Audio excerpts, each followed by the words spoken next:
Hey guys, today I'll show you a horror thriller TV series named The Exorcist Season 1. Spoilers ahead, watch out and take care. The story begins on a dimly lit street where a man walks forward. Suddenly, a boy's scream echoes from a nearby house. The man, dressed as a priest, looks toward the building with a grave expression. The scene shifts to a church, where a young father named Thomas is sharing stories from the Bible with the congregation. Through these stories, Thomas conveys that although people may have doubts about God, he has his own ways of revealing his presence to them. After the service, Thomas bids farewell to the attendees. As he prepares to leave, he notices someone with a shining bald head in the distance speaking to him, but the moment is interrupted, and the person disappears with his smelly beard. Thomas senses that something significant is about to happen. The girl, Casey, and her family also join the gathering and return home after their church time. Upstairs, her mother, Angela, knocks on a door, calling for her older daughter to come down for dinner, but the girl inside locks the door and replies that she's not hungry. From the family photos on the wall, it's clear that there are 4 members in this family. The scene cuts to another priest arriving at the building from the beginning of the story. He finds Father Marcus. It turns out Marcus has been missing from his duty for 26 days. If he doesn't return soon, the church in Rome will punish him. The priest urges Marcus to stop what he's doing, as people are now terrified. Marcus brings up an incident in Haiti where they hung a girl with bed sheets and left her body in a mango tree. It's clear Marcus doesn't want to return. The priest enters the building and is horrified by what he sees inside. He confronts Marcus, demanding to know why the dying child hasn't been taken to the hospital. Marcus, however, insists that he can save the child himself and drives the annoying priest away at gunpoint. As he leaves, the priest warns Marcus that Rome will never forgive him. After he leaves, Marcus goes back into the room where the child lies, barely clinging to life with his hands and feet bound. Marcus tries to encourage the boy to stay strong, singing a nursery rhyme in an attempt to ease his pain. The boy begins to convulse violently, and at that moment, Father Thomas appears in the room, only to see Marcus frantically call out to the child, telling him that God hasn't abandoned him. But then, the child speaks in a voice that isn't his own, and his eyes transform, revealing double pupils. Thomas, bewildered and confused, has no idea what's happening. Marcus realizes that a demon has taken hold of the child and decides to perform an exorcism. However, this demon is exceptionally powerful, leaving Marcus helpless. Still confused, Thomas realizes they cannot even see him. Suddenly, Thomas wakes up with a start, realizing that it was all just a wet dream. He sits up, still at home, questioning if everything he experienced was real or not. The scene shifts back to Angela's house. She suddenly hears strange noises coming from within the walls. The camera then moves to her eldest daughter's room, which is shrouded in darkness. Casey enters, turns on the light, and calls for her sister to come downstairs for dinner. At the church, Father Thomas is busy overseeing renovations. Angela arrives to speak with him, explaining the strange occurrences happening at home. She tells Thomas that her eldest daughter, Kate, returned from college after being involved in a car accident that resulted in the death of one of her classmates. Since Kate returned from the hospital, Angela has noticed a drastic change in her, the way she talks and the way she looks at her family. Father Thomas suggests that Kate might be suffering from depression, but Angela is adamant that it's something far worse. She says she knows what depression looks like, and this is different. She feels there's something sinister in their home. She tells him how she found the chairs around the dining table pulled out and books scattered across the floor. Thomas asks if her husband, Henry, might be responsible, but Angela firmly denies it. She insists that strange sounds are coming from the walls and that there's something demonic in their house, possibly trying to take her daughter. Father Thomas doesn't believe in demons bullshit, thinking the church exists merely as a place for spiritual comfort. Angela doesn't try to convince him further, but pleads with him to visit her home and talk to Kate. Father Thomas agrees. At that moment, a raven crashes through the window of his office, splattering some diabetic blood on his Bible. Later, Father Thomas visits Angela's home as requested. Kate tells him she's fine and insists that the strange happenings are all in her mother's head. She explains that her mother has been blaming others for things ever since her father had issues of his own. That evening, Angela invites Father Thomas to join the family for dinner. The conversation at the table is tense and uncomfortable. Henry seems a bit slow in his responses, and Kate grows angry with him. Dinner ends in awkward silence. Afterward, Thomas prepares to leave, and as he says goodbye to Henry, who's sitting on the couch watching Daniel's CCTV series, Henry suddenly mentions an address and the name of Father Marcus. Sensing something is off, Thomas tries to ask more, but Henry appears to have no memory of what he just said, as if he has reverted to the previous few minutes. Disturbed, Father Thomas goes home and looks up the address Henry mentioned. He discovers that it's a mental institution. However, when he searches for the name Marcus, nothing comes up. Frustrated, he types exorcism into the search bar and finds numerous articles about exorcism cases. The more he thinks about it, the more unsettled he feels. Thomas drifts off to sleep and once again enters the same dream. In the dream, Father Marcus is still performing the exorcism on the possessed boy, who taunts him relentlessly. The room and its surroundings seem to shift under the demon's influence. Marcus demands that the demon reveal its name and when it will leave the boy's body. After a tense struggle, the boy lies still on the bed and with a twisted smile tells Marcus it won't be long. Just when Marcus thinks the ordeal is over, the demon breaks free, throwing Marcus to the ground. Then, with supernatural strength, the demon rotates the boy's head, sending him to meet Jesus. Marcus is devastated, while Thomas watches the entire scene unfold in horror. The next morning, Thomas heads to the mental institution following the address Henry gave him. When he arrives, an old man calls out to him by name, and somehow this man knows the name of every priest in the area. The old man asks Thomas what he's doing there, and Thomas responds that he's searching for answers. The old man cryptically asks him what he will do now. At that moment, Thomas spots someone in the distance, and he recognizes him as Marcus from his dream. As Thomas walks away, the old man removes his glasses, revealing that his eyes also have double pupils. Thomas arrives at the mental institution and finds Marcus's room, marking their first encounter. Thomas asks Marcus about demons, but Marcus is reluctant to share much. However, when Thomas describes the events of his dream, Marcus is astonished and reveals that the incident actually took place 18 months ago in Mexico City. He tells Thomas that the real reason he sought him out is because he's being manipulated by forces he can't possibly understand. After saying this, Marcus tries to dismiss him. Thomas then challenges Marcus, asking if he's scared. Marcus responds he's scared too. After Thomas leaves, Marcus finally releases his pent-up emotions, shouting at the spot where a crucifix once hung and complaining that they sent someone like Thomas here after all this long time.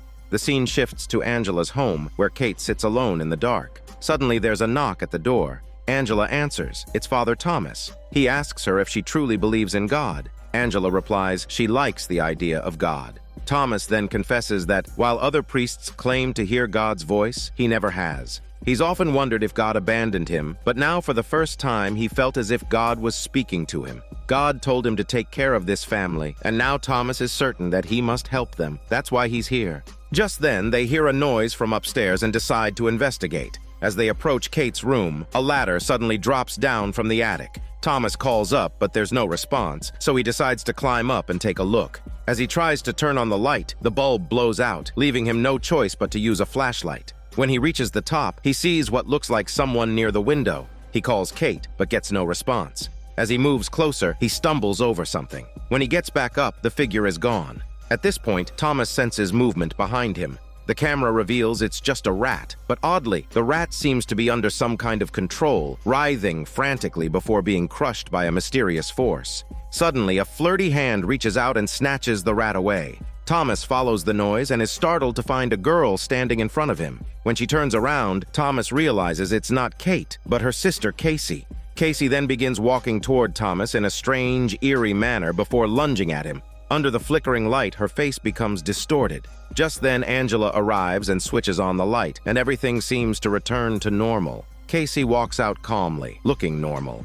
Angela asks what Casey was doing up there, and Casey responds nonchalantly that Father Thomas killed a rat in the attic. Then, with an unsettling tone, Casey says something cryptic to Thomas. If he finds one rat, there's probably a whole nest.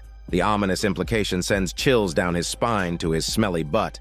After this, Father Thomas leaves, but as he departs, Casey stands by the window, flashing him a sinister smile. Meanwhile, back at the mental institution, Marcus is packing his belongings and leaving. It seems a battle between man and demon is on the horizon. The scene flashes back to a dimly lit basement where a priest is teaching a group. Suddenly, a boy walks down a narrow corridor while strange growls can be heard from the other end. The boy approaches the priest, admitting his mistake before vomiting. The priest then takes another boy and hands him a seemingly ordinary Bible. The boy follows the priest into a room, continuing deeper inside. As he moves forward, raspy growls and the sound of chains can be heard. Just as the boy gets closer, a monstrous figure charges at him, muttering that the legendary wolf is coming for him. The boy, however, isn't very scared and begins reciting from the Bible. We see that the Bible is now in the hands of Marcus. It turns out the boy in the flashback was young Marcus. The scene then transitions to Angela's house, where she comes downstairs with her tablet, looking for something to drink in the kitchen.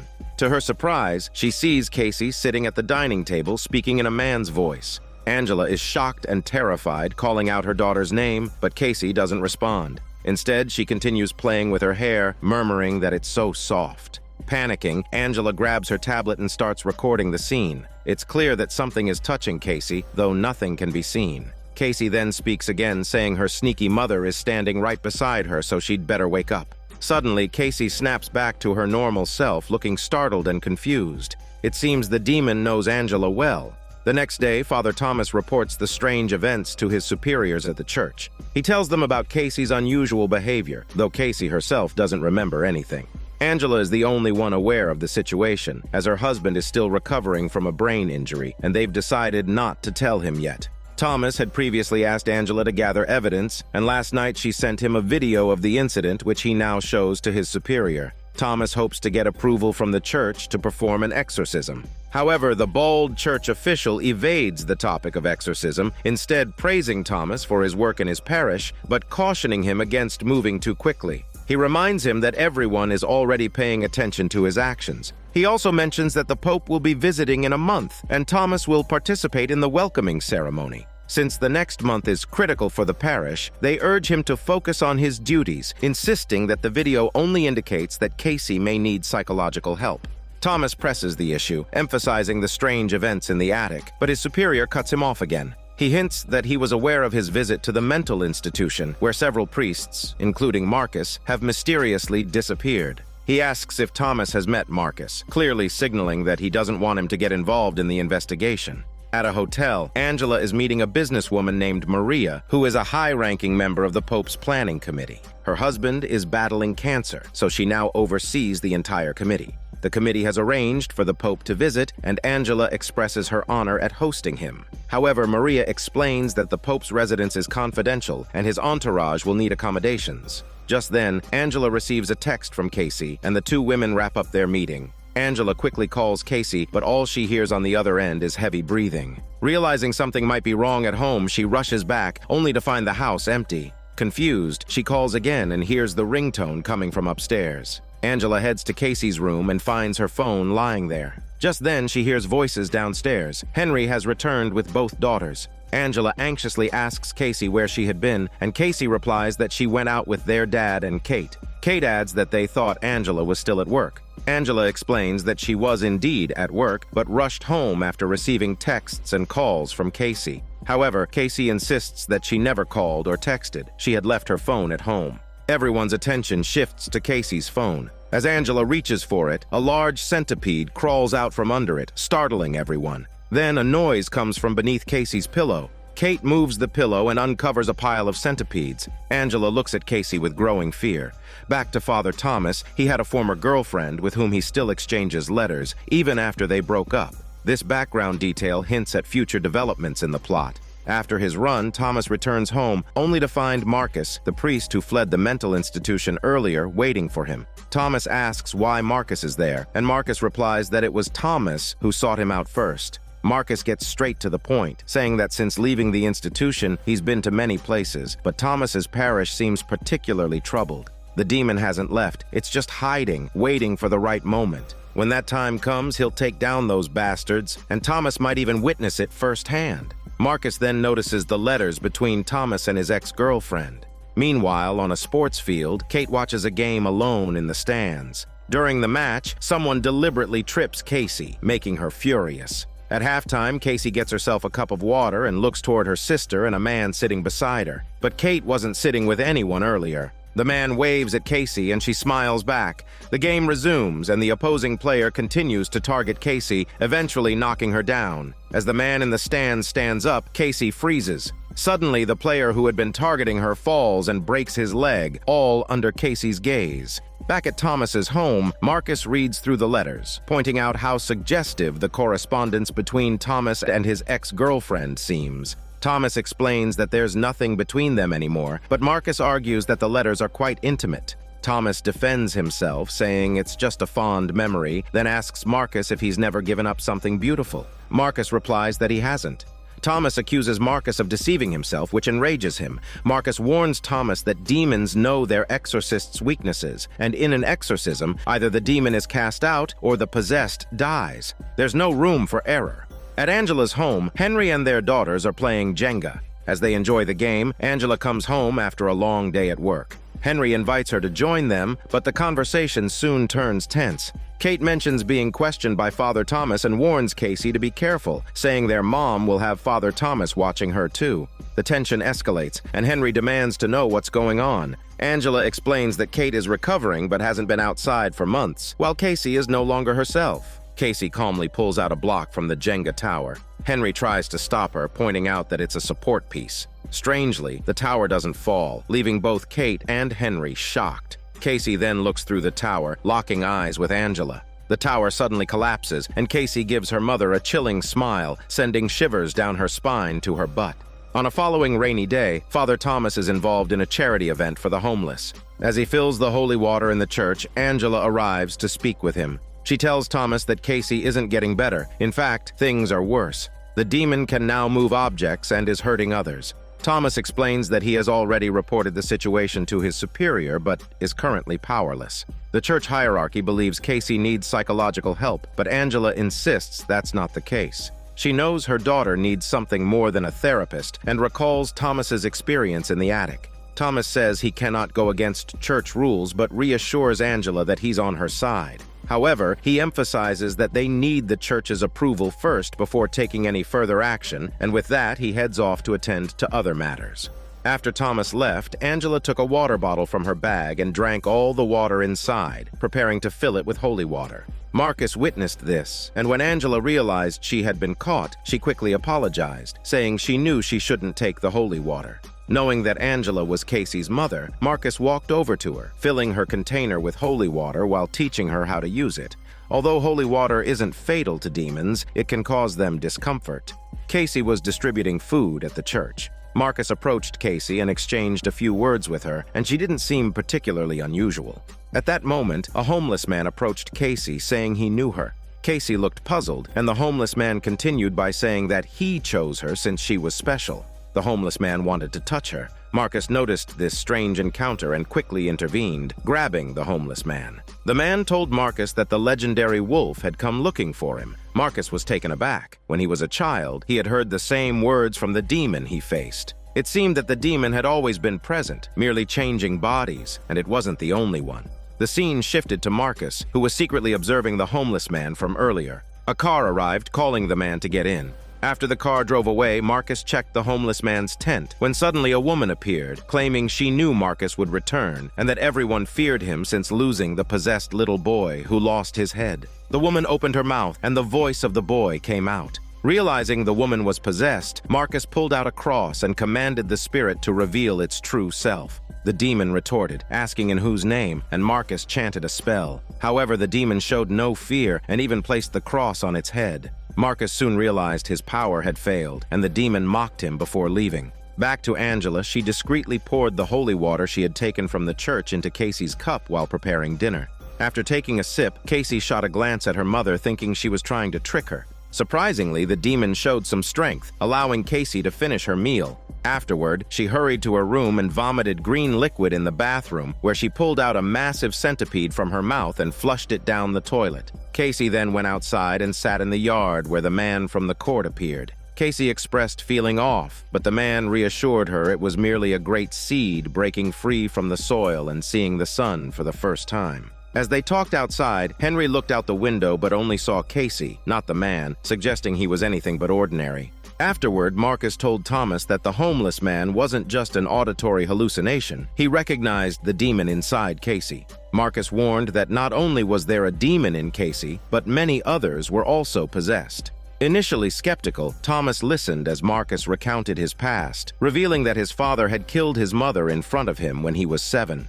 After spending years in a boys' home, he was sold to the church and worked in its darkest corners with a priest for 4 years. At 12, Marcus was first confined with a demon, the same scene as shown earlier. He asked Thomas if he was scared when he first saw a demon in the attic, and Thomas admitted he was. Marcus shared that his initial encounter brought him a sense of purpose. He then asked if Thomas would join him, and they recited a prayer together. On the other side of the city, a young man rode his bike home, oblivious to the eerie atmosphere inside his house. He discovered his family had been murdered and was then killed from behind. The killer took his organs, and as two people carrying boxes filled with organs left, they met the previously mentioned homeless man. Soon, a crowd gathered, all carrying boxes as they entered the earlier seen truck. Marcus was watching the news report about the recent murders. 9 citizens had been brutally killed, prompting his concern. As he looked out the window, he saw a poster about the Pope's upcoming visit. He suspected that the demons might be targeting the Pope. The scene flashes back to 5 months ago. Kate is driving home with her best friend, and they start talking about boys. The friend places her hand on Kate's leg. Kate doesn't pull away, and her friend asks why she isn't surprised by the gesture. It becomes clear that the friend has feelings for Kate, suggesting a romantic tension between the two. As the friend continues to tease Kate, Kate finds herself glancing at her friend's chest. Suddenly, a person appears in the middle of the road. Kate is too slow to react, and the car crashes into the roadside. When Kate regains consciousness after a long time, she realizes that her friend is dead. Back to the present, the Pope's arrival draws closer. Outside Angela's hotel, a homeless man with a microphone is preaching loudly about demons approaching. Angela hurries to get security to remove him, but suddenly the man collapses in pain, as if influenced by some unseen force. At that moment, a motorcade pulls up, and out steps the priest, Bennett, who is the Pope's security liaison. The homeless man continues shouting, seemingly making pointed references to Angela's family situation, but she ignores him. The story shifts to Father Marcus. A group of mysterious people had slaughtered residents in a community. Now, the police are searching for evidence at the crime scene. 2 young men on the street mock the police. Father Marcus overhears them discussing a key detail of the case. After revealing he's a priest, Marcus persuades the 2 to share information about what they saw at the crime scene. At the church, Henry has come to see Father Thomas alone. He asks if Thomas agrees with Angela's belief that Casey is possessed. Thomas doesn't give a direct answer, but says if he believes in God, then maybe he also has to accept that God has enemies. Henry shares that he's been praying more frequently lately and often asks God what his life would be like if the scaffolding hadn't collapsed and damaged his brain. This explains Henry's mental slowness. He confesses that he no longer trusts himself because he senses that something is wrong with his daughter. Thomas agrees that he has noticed something too. Confused, Henry asks what he should do next. Before Thomas can answer, the church doors swing open. It's Marcus. Thomas sees Marcus and seems to form a plan. Marcus follows Henry to his house, where he inspects Casey's room and sees photos of Casey and Kate. Angela explains that they are both friends and sisters. Marcus then notices a music box on Casey's desk. After examining it, he turns to Angela and says he needs to talk to her daughter, Casey. Kate and Casey are at a store trying on clothes. Casey picks something conservative, while Kate's style is more fashionable. They're preparing to attend the memorial for Kate's deceased friend. Casey is only out shopping to keep Kate company, but Kate doesn't seem to pay much attention to her. At that moment, the mysterious man from earlier appears again. He criticizes Kate for being self-centered and remarks on her stylish outfit, saying she wouldn't be caught dead in a plain dress. He then hands Casey an expensive dress, telling her it's perfect for her. Casey checks the price and hesitates, because it's far more than she can afford. The man rips off the security tag and hands it to her, saying no one will notice if she tucks it under her bag. It's clear that he's slowly corrupting Casey. The scene shifts to a church banquet. The businesswoman Maria is welcoming visiting clergy from the Roman Church. Among them is a bishop, not the Pope, as the church has a strict hierarchy, with the Pope at the top and many bishops beneath him. Bennett and his team are there to make arrangements for the Pope's visit. Maria expresses her hope that the Pope will spend more time in Chicago's poorer neighborhoods, but Bennett disagrees, citing safety concerns for the Pope. Maria then turns to Father Thomas and asks if he thinks the Pope's safety would be compromised by traveling through those neighborhoods. All eyes are on Thomas, and he diplomatically responds, saying that the logistics are likely being handled well. Maria seems satisfied with his answer, but before Thomas finishes speaking, he insists that it's important to distinguish between terrorists and ordinary citizens living in those areas. The Pope's itinerary for this visit allows for less than 2 hours in the Southern District, while he is set to stay for a day and a half on the Gold Coast. The Southern District's followers are the most devout in all the dioceses. They may not be able to offer much in terms of financial donations, but spiritually they are deeply committed. Just then, screams erupted from outside the window. A man had set himself on fire below, standing with a loudspeaker nearby. It was the homeless man who had been lingering outside the hotel earlier. He raised the Bible in his hands and died in front of the crowd, enjoying a free home in hell. Angela and Henry had taken Casey to the church, where Marcus and Father Thomas were preparing to question her formally for the first time. Casey mentioned that she knew her mother suspected she was possessed by a demon, but what really troubled her was that even her usually rational father had started to doubt her. Casey wanted the conversation to end quickly and reassured them that she was fine. Father Thomas cluelessly asked Casey to prove her innocence by using her mind to move a pen on the table. Casey responded sarcastically, saying she had already told him she was fine. Marcus stepped in and told Thomas he would take over. Marcus began his questioning, probing Casey about her relationship with her sister. Clearly, Marcus was trying to provoke her. Just as Casey was about to lose her temper, he pulled out a music box that he had found in her room. Casey's frustration grew, and she accused them of going through her belongings. One by one, Marcus took items out of her bag until he produced a makeup mirror. At that moment, the mysterious man appeared behind Casey, and Marcus pulled out a broken mirror. Marcus wanted to know who had given it to her. The man placed his hand on Casey's shoulder. As Casey was about to turn to look at him, he instructed her not to look at him, but them.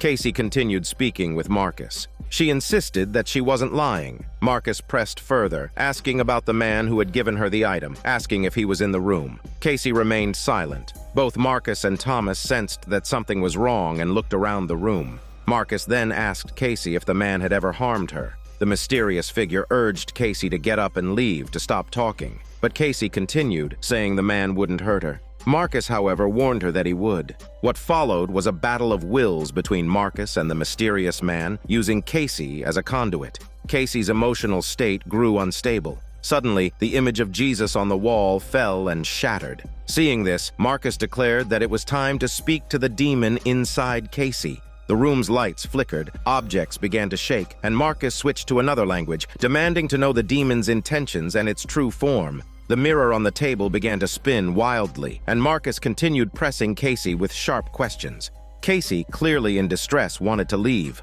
Thomas, confused and concerned, stepped forward to stop Marcus. Ignoring him, Marcus provoked the demon even further, declaring it was nothing more than Casey's slave. At that moment, the demon possessed Casey fully, speaking in a man's voice that he was no one's slave. Thomas stumbled backward in fear, grabbing the DV camera to record everything happening. Marcus asked for the demon's name, but the demon instead brought up Marcus's past failure in an exorcism in Mexico City. Marcus assumed it was the same demon he had encountered back then, but the demon denied it, saying he's just an admirer of its handiwork. The demon's words pierced Marcus's heart, and the lights in the room returned to normal. Thomas had recorded everything on the DV. The scene cuts to Thomas's superior and Bennett. Thomas showed them the footage, expecting them to believe him, but Bennett dismissed it, saying the video was too blurry and the language too unclear. Thomas's superior added that the girl should see a psychologist and informed them that Marcus had already been excommunicated by the church. Marcus was left baffled. Then Bennett handed him a document from the Roman authorities, informing him that because of his prior incident in Mexico, when he had pointed a gun at himself, all his priestly duties and ranks were being revoked. Furious, Marcus questioned Bennett, asking if he knew about the recent string of murders in which the victims' organs were removed and their palms and the soles of their feet were skinned. Marcus insisted that they're summoning demons, and they've been in communication with each other, sharing information, but Bennett ignored him and dismissed him from the room.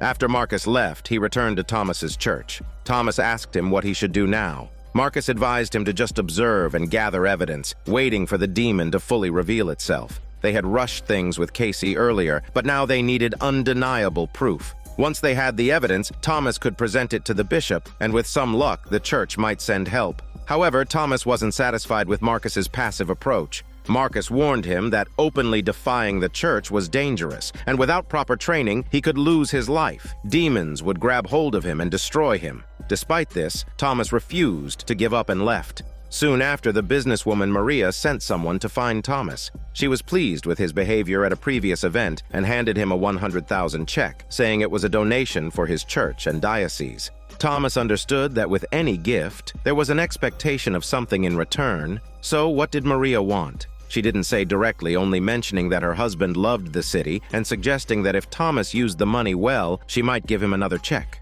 Marcus, still at the church, was preparing to leave as well. He went to Angela's house and knocked on the door, but no one answered. Outside, he noticed Bennett's car. Bennett called Marcus over, and it became clear that even Bennett had realized something strange was going on. Marcus urged him to think carefully about the 9 victims and the connections between them. Bennett said that summoning a demon wouldn't require 9 people. Marcus asked, what if they were summoning more than one demon? Bennett then shared something he had discovered. The homeless man who set himself on fire outside the hotel had no accelerant or ignition device. The fire had started on its own. He said the Pope was a good man, but without him, the world would be in grave danger. The Pope had grown more resolute and refused to come here. Marcus realized that the church itself might have already been infiltrated by the evil. Bennett wasn't sure, but promised to keep searching for answers.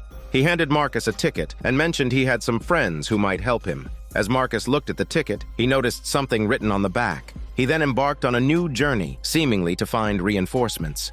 Casey was dressing up, wearing a stolen outfit she had taken from the mall. As she was doing her hair, she noticed changes in her body. Her neck had developed blister-like sores. The mysterious man appeared behind her once again. Upon seeing him, Casey increased the temperature on her curling iron and pressed it against her skin, seeming to derive some pleasure from the pain. Later, she and a few others attended a memorial event for Kate's friend.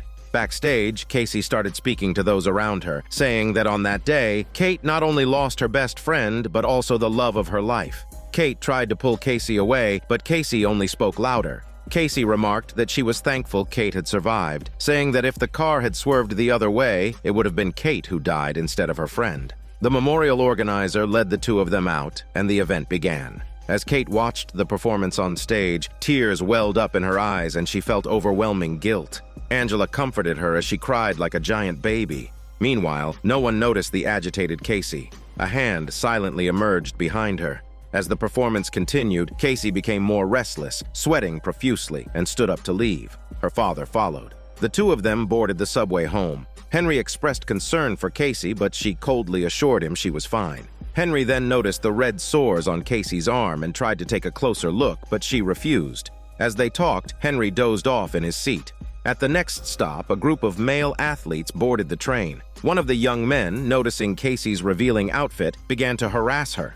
Casey tried to leave, but she couldn't escape, and no one around her intervened. The man's behavior grew worse, escalating from verbal taunts to grabbing her by the greasy waist. Casey felt helpless, but suddenly, her expression changed. She stopped trying to avoid him and relaxed. At that moment, the mysterious man walked toward Casey from the other end of the subway car. The two of them shared a passionate but smelly kiss for a long moment before pulling away. Casey snapped back to reality. The young man was still harassing her, but then the lights in the train began to flicker. In an instant, Casey sent the man flying across the car like a Barbie toy. Terrified, he crawled away, spitting blood. People around them started filming with their phones as Casey pursued him. Someone tried to help the young man, but when Casey turned her gaze toward them, they were also thrown aside. All the phones in the car suddenly malfunctioned, and Casey continued her chase. Meanwhile, Henry woke up and began looking for Casey. Casey caught up with the young man and started tearing at his hairy chest, eventually ripping off his jaw. Henry rushed forward and called her name, snapping Casey out of her trance. The lights in the car returned to normal, and everyone was in shock as Casey, humiliated, wet herself in front of the entire crowd. The scene shifts to a man's chicken voice calling out to Casey. Confused, Casey walks into the kitchen, finds no chicken but sees her mother cooking. But when she cracks open an egg, Casey is horrified to see that it's a partially developed chick. Casey finds this all very strange, but Angela doesn't seem to notice anything wrong. She tells Casey to sit at the table with Henry and Kate, who are both acting oddly as well. Angela then brings over breakfast, and Casey is shocked to see that the plates are full of underdeveloped chicks. Just as she's about to get up and leave, the mysterious man reappears, his clothes now noticeably tattered. The man forces Casey back into her seat, telling her that getting up like that is disrespectful to her family. He takes a bite of one of the chicks and encourages Casey to try it, saying she might like it. Casey wants to leave, but her feet are suddenly bound to the floor by something resembling blood vessels. The man asks Casey why she's resisting him. Casey says this wasn't how things were supposed to go. This wasn't the deal. The man stands up and slaps her to the ground. Casey's body becomes stuck to the floor, but she manages to free one hand. The man steps on her hand and says she must submit fully to him. Just say yes, and it will all be over. The scene then cuts to reality, where Casey is repeatedly saying no. She's strapped to a hospital bed, surrounded by doctors. Doctors inform Angela that Casey must be held under observation for 72 hours. The police have the right to impose this restriction due to the incident on the train, and Casey is now considered a potential danger to herself and others. With everything in place, the doctors are preparing to examine Casey. Henry asks when they can see her, but the doctor says that under the observation rules, patients cannot have contact with the outside world. The only thing Angela can do is wait and call Father Thomas. Thomas arrives at the hospital soon after. Angela asks if the bishop has approved the exorcism. Thomas tells her that the church hasn't given permission, and for now, all he can do is pray for Casey. He's done everything he can. Frustrated, Angela then asks about Father Marcus, but Thomas explains that Marcus has been excommunicated. Angela fears that the longer Casey stays inside, the worse things will get. Thomas then tells her that there is one other person who might be able to help Casey and asks her to trust him before leaving. Casey undergoes a series of tests, but the doctors are unable to find the cause of her condition. She is severely dehydrated, and there are burn marks in sensitive areas of her body, caused by the curling iron from earlier. Angela is in disbelief, and the hospital now suspects that Casey may have mental health issues. The doctors are doing everything they can, but Angela can only wait. After the tests, Casey is brought back to her hospital room. A kind nurse tends to her, preparing an IV while offering comforting words, urging Casey to stay strong. The demon then appears beside Casey, taunting her by saying no one will call her a pretty girl anymore. When the nurse attempts to insert the needle, the demon grips Casey's arm, making it impossible for the nurse to find a vein. The demon warns Casey that if she continues to resist, her suffering will only grow worse. Once the demon releases her, the nurse successfully inserts the needle. Casey, in pain, declares that she will no longer believe in the demon. But the demon grabs her arm again, and this time her blood starts flowing backward into the IV bottle, causing Casey immense pain. Angela is wiping her sleeve with a handkerchief moistened with her own saliva. Just then, Henry walks in, and she quickly hides her hand, hoping no one notices this strange detail. Henry reveals that he saw what Casey did on the train last night, and he knows that wasn't Casey. Regardless of what Angela and Father Thomas plan to do, Henry says he wants to be involved. Angela then receives a notification and rushes to Casey's room. The doctors inform her that Casey is refusing to eat or drink, and they need to insert a feeding tube. Angela doesn't want her daughter to be put through this, but the doctors tell her that they now have full authority over Casey's treatment. It's no longer Angela's decision. They proceed to insert the feeding tube into Casey. After the doctors leave, the demon reappears, now sitting on top of Casey. His appearance is even more tattered and deteriorated. The demon mocks Casey's family's love for her, promising to torment her slowly until she agrees to cooperate with him. Turning to Marcus, he is out looking for reinforcements. Following the address Father Bennett had given him, he finds a convent. After mentioning Bennett's name, a nun directs him to the abbess in the back garden. Marcus waits there until nightfall, when he finally sees the abbess, accompanied by a row of candle-bearing nuns. He follows them into a room where they are performing an exorcism. In the center of the group is a person possessed by a demon. Marcus watches a very different approach to exorcism unfold, one based on the love of the Virgin Mary. No matter how the demon strikes the abbess, she remains calm and smiling, ultimately managing to soothe the demon. After the exorcism is over, the abbess and Marcus exchange a glance. From the scars on her face, it's clear she's been through many exorcisms. Afterward, a nun leads Marcus back outside, where he spends the night sleeping on a bench. Marcus wants to speak privately with the abbess, but the nun tells him that when the time is right, he will meet her. Marcus then pulls out the note Father Bennett had given him and notices the names of 2 people. He decides to find the individuals mentioned on the note. On a tour bus, Marcus tracks down the 2 people, who were crime experts. After asking them about the cases of living people having their organs removed, the bus driver becomes suspicious, so the couple invites Marcus into their RV. These 2 aren't as simple as their professions suggest. The man studied theology, and the woman studied anthropology. After Marcus mentions his connection to Bennett and explains that he was excommunicated from the church, the couple immediately understands that something major may be happening. The man explains that there are always signs before disaster strikes. The woman hands Marcus a file while they talk. She explains that the conditions are ripe. There has been a steady rise in the murder rate in the area. Violence, like a virus, spreads through the culture of poverty. In such an environment, if you don't want to become a victim, you're forced to kill. Marcus asks what purpose the killer might have for collecting specific organs. She explains that it's for summoning demons. She mentions that she once attended a university lecture on religious rituals, angelic sacrifices, demon summoning, and ash ceremonies. Those organs could only be used for one thing, a summoning. As Marcus flips through the files, he notices a news article about the Pope's upcoming visit.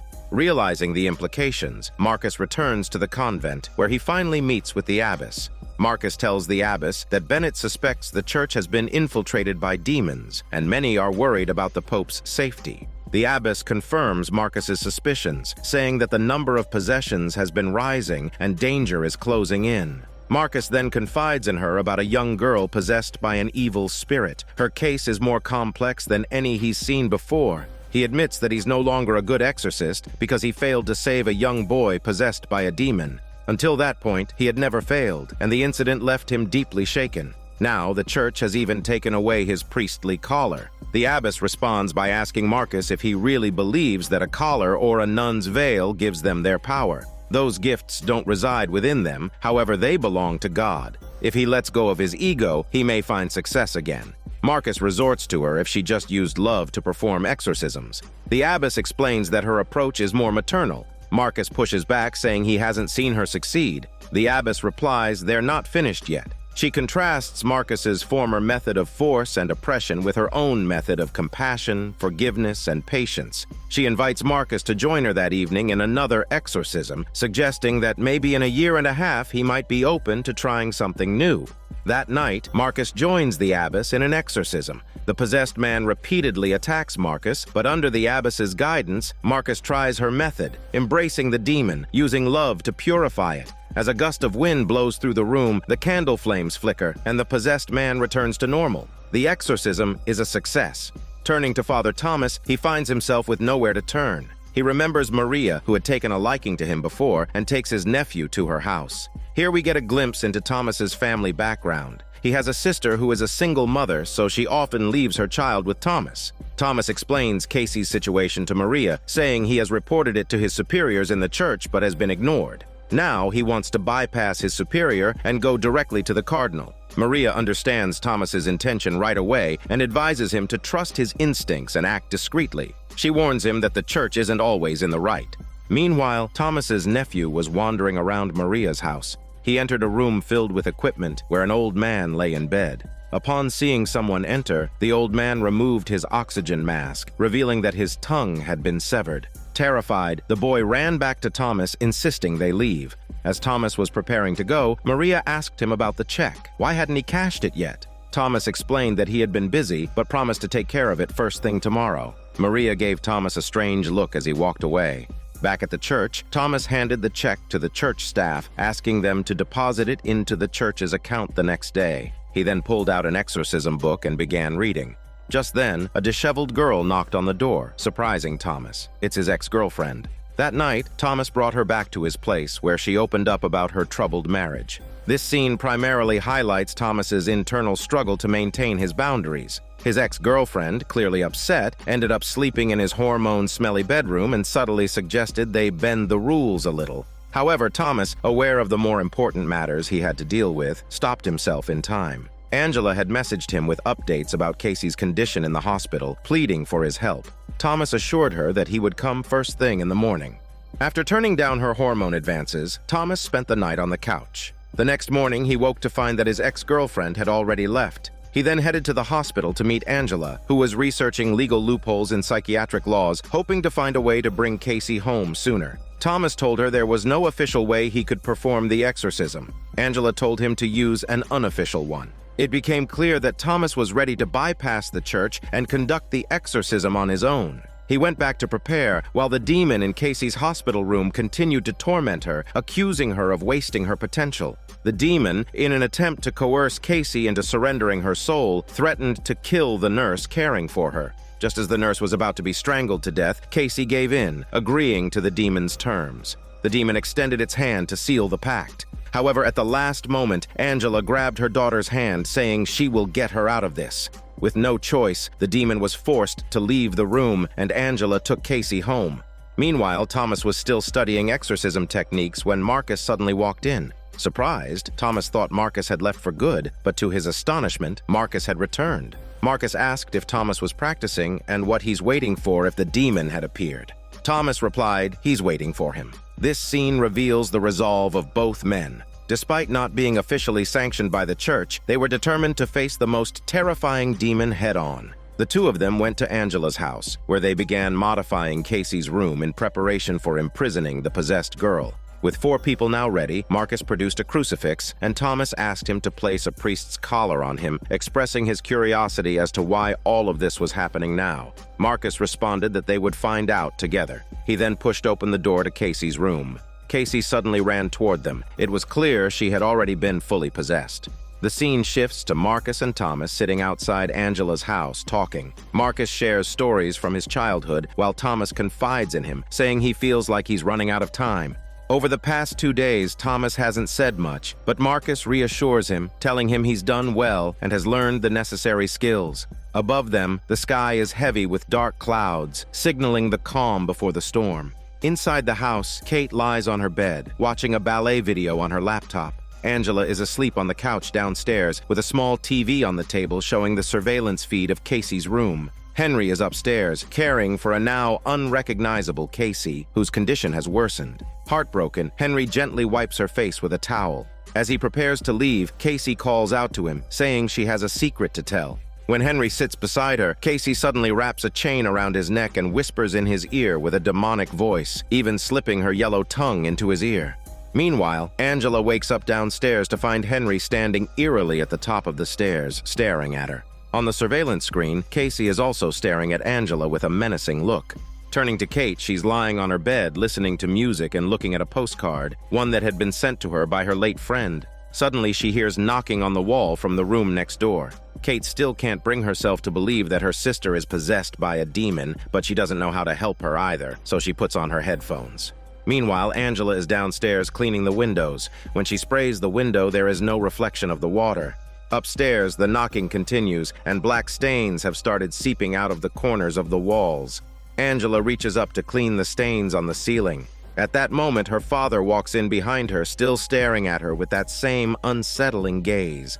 In Casey's room, Marcus and Thomas are performing the exorcism. It's clear the demon inside Casey isn't afraid and continues to mock and provoke them. The demon decides to target the less experienced Thomas, taunting him until he starts to falter. Marcus steps in just in time, grabbing the chain and pulling Casey toward him. He tries to use the new exorcism technique he recently learned, but the demon isn't fazed. In one swift motion, it sends both men flying across the room like Barbie toys and begins tormenting Casey physically. The demon twists Casey's thumb, nearly cracking her stinky toes as if it were all just a game.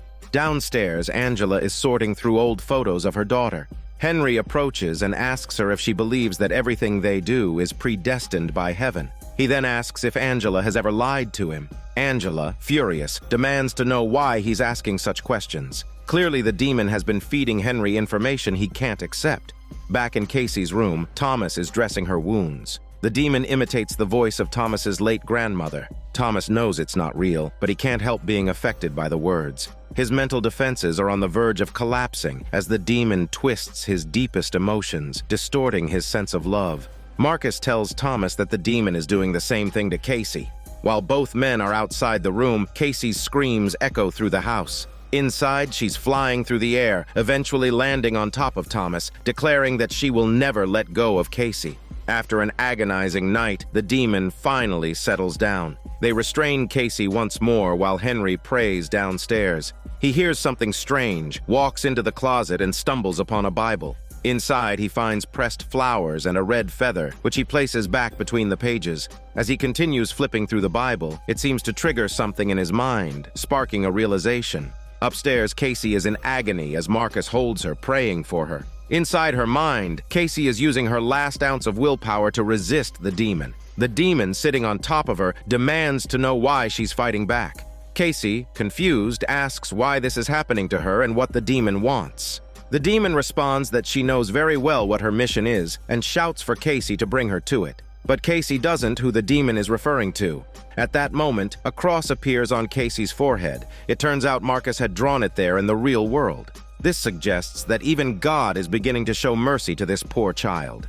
In the dining room, Kate urges Angela to stop. She believes Casey needs to be taken to the hospital, and Angela must make the right choice now. Marcus then comes downstairs and tells Angela that Casey has just fallen asleep like a pig. He turns to Kate, asking if she really knows what the right choice is. It's clear Marcus has noticed that Kate doesn't believe Casey is possessed by a demon. While the others are talking downstairs, Thomas remains alone upstairs.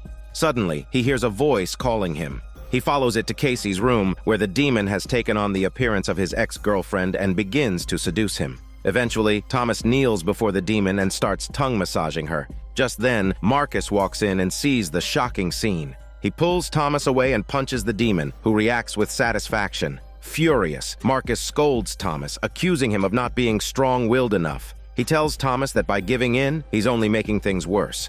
He believes Thomas is no longer capable of helping, and Marcus kicks him out. As they argue, Kate walks upstairs and sees her sister's state. Casey pleads with Kate, begging her to save her, but Marcus quickly pulls Kate out of the room. After Thomas leaves, Marcus continues the exorcism alone. The demon, trying to break Marcus, transforms into the likeness of his mother, taunting him. But Marcus refuses to fall for the demon's tricks. He gives it everything he has to expel the demon from Casey's body. Casey levitates, screaming like a chicken as the room's lights flicker out, leaving only an eerie blue glow filtering in from the window. Marcus realizes that time is running out.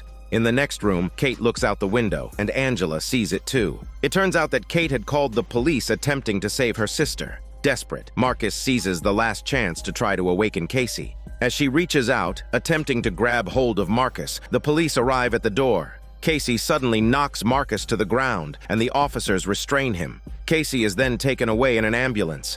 As she's wheeled out, she removes her oxygen mask and with a sinister smile looks directly at Kate. Meanwhile, after being kicked out by Marcus, Thomas wanders aimlessly through the pouring rain. Eventually, he finds himself at his ex-girlfriend's house.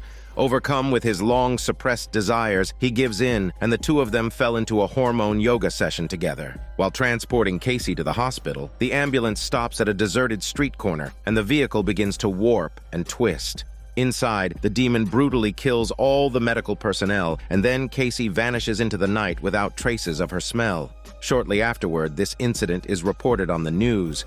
Meanwhile, Marcus is being held at the police station, but Father Bennett arrives and bails him out. Marcus urges Bennett to warn the Pope. That night, Angela wakes up from a nightmare, only to find her husband sitting next to her, placing the Bible he had found in the closet on the bed. Henry says she needs to repent before leaving the room. At the church, Thomas, after having slept with his ex-girlfriend, returns to confess. There, he runs into Angela, who is also there to seek confession. Angela begins to share her past with Thomas. When she was young, her parents divorced and she lived with her mother. At one point, people thought she had a mental breakdown, but it wasn't that. Her mother used her story for profit, and Angela eventually couldn't take it anymore and ran away. This part of the story reveals that Angela herself was once tormented by a demon, and her mother exploited her possession to make money. Just as Angela finishes telling her story, there's a knock at her door. It's her mother. The scene flashes back to an old television interview from years ago. Angela and her mother Chris are on a talk show because Chris wrote a book based on Angela's story, titled The Devil in My Daughter. The book's terrifying content kept many readers awake at night. The host introduces Chris and explains that the story is based on real events that happened years ago. Young Angela recounts her experience to the audience. The host then asks her if she thinks she'll ever lead a normal life, like going to college in a few years, or if she worries that people will always know her as the demon girl. When the host mentions the future, Angela looks uncertain. Back to the present, Chris arrives at her daughter's home. After Henry learns Angela's real name, he feels deceived and the two have an argument. It's clear that Angela is uncomfortable with her mother's presence. Outside, however, Chris strikes up a pleasant conversation with Kate. Chris explains that she came after seeing the news about Casey's disappearance online, as she believes Angela needs help. Kate, curious, asks if Casey's situation is the same as Angela's was back then. Chris responds that she hopes it's not. Under Henry's insistence, Angela reluctantly agrees to let her mother stay. At Father Thomas's church, the police and volunteers have set up a temporary search and rescue center. Casey has gone missing, and the two paramedics who were transporting her have been killed. The mission now is to find Casey. After being bailed out, Marcus finds Angela. Angela apologizes, but Marcus demands answers, asking if she hadn't tell them everything before they performed the exorcism. He turns to Thomas and asks what the police are saying.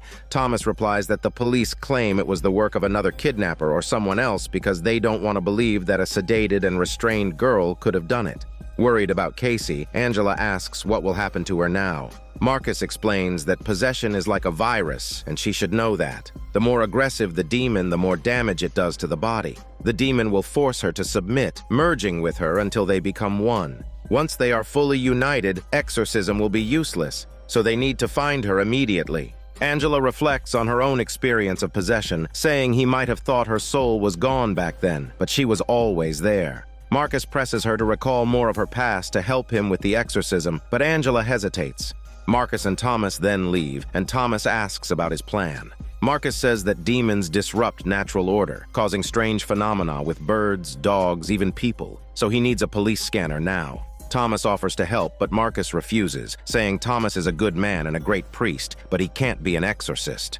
With that, Marcus sets off alone to search for Casey. That evening, the police hold a press conference outside the church about Casey's disappearance. They assure the public that they're dedicating all resources to the case and will catch those responsible for her kidnapping. Thomas addresses the crowd, saying they are offering a $100,000 reward for anyone with information on Casey's whereabouts. The reporters pressed Angela for more details, at which point her mother Chris spoke up and urged everyone to stop asking questions.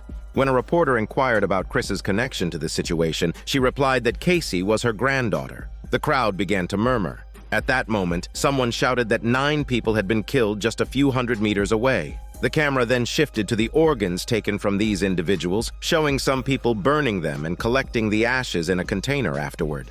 The next day, the police chief and officers arrive at Angela's home to ask about the night Casey was taken into the ambulance. They mention that a priest was detained for performing an exorcism and that they want to speak to Marcus. Angela insists she doesn't know where he is. They also reveal that Casey once injured a man on the light rail by breaking his jaw and was later confined to a psychiatric ward. They question whether Casey could be behind the ambulance massacre. Angela, after learning the victims had families, looks visibly guilty. Upstairs, Kate and her grandmother are talking. Chris shares more details about Angela's past encounter with a demon. She explains that at the time there was a Ouija board in the basement, and Angela used to sit there talking to her imaginary friend, a figure she called Captain Howdy. Chris, distracted by her film career, had ignored Angela when she needed her most, and now she regrets not being there for her daughter. Outside, Angela overhears their conversation, clearly affected by what she hears. At the church, Maria has found Thomas. She hadn't expected that the $100,000 she donated would be used as a reward for information on Casey's whereabouts. Realizing that Thomas had tried to bypass the bishop and report directly to the cardinal in order to conduct an exorcism, she asks for clarification. Thomas, however, tells her that now is not the time to discuss it. Maria doesn't press further, but invites Thomas to an award ceremony at her house that evening, hosted by the Franciscans in honor of the Pope's planning committee. She mentions that important people will be attending, and Thomas might want to make some connections. Thomas declines, explaining that the bishop already invited him, but he needs to stay here and look for the missing Casey.